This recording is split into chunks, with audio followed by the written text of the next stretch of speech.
നിങ്ങളുടെ ലൈഫിൽ ഞാൻ ഈ പറയുന്നത് പോലത്തെ കുറച്ച് ആൾക്കാർ കാണും അല്ലെ, ഈ കമ്പയർ ചെയ്യുന്ന ആൾക്കാർ.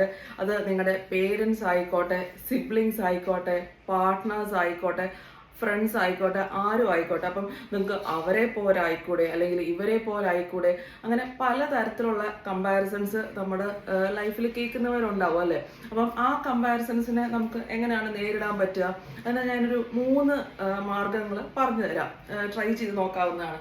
ഫസ്റ്റ് എന്ന് പറയുന്നത്, നമുക്ക് അവരോട് പറയാം, എനിക്ക് ആരെ പോലെ ആകാൻ പറ്റില്ല, ഞാൻ എൻ്റെ രീതിയിൽ തന്നെ യുണീക്കായിട്ട് പോകാൻ ആഗ്രഹിക്കുന്ന ഒരാളാണ്. എനിക്ക് അവരെ പോലെ ഇവരെ പോലെ ഒന്നും ആകാനായിട്ട്. അത് നിങ്ങളൊക്കെ പറയുന്ന ആയിരിക്കാം, നിങ്ങൾ ട്രൈ ചെയ്യുന്ന മെത്തേഡായിരിക്കാം ആ ഫസ്റ്റ് വേ എന്ന് പറയുന്നത്.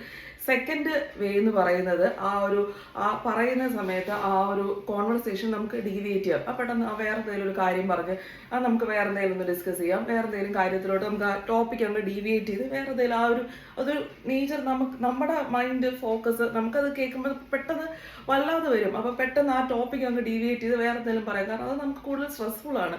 എപ്പോഴും നമ്മുടെ ഫാമിലിയിൽ തന്നെ, വീട്ടിൽ തന്നെ ഉള്ളവരാണെങ്കിൽ നമുക്കതൊരു വലിയ ഇഷ്യൂവിലോട്ട് പോകാൻ സാധ്യതയുണ്ട്.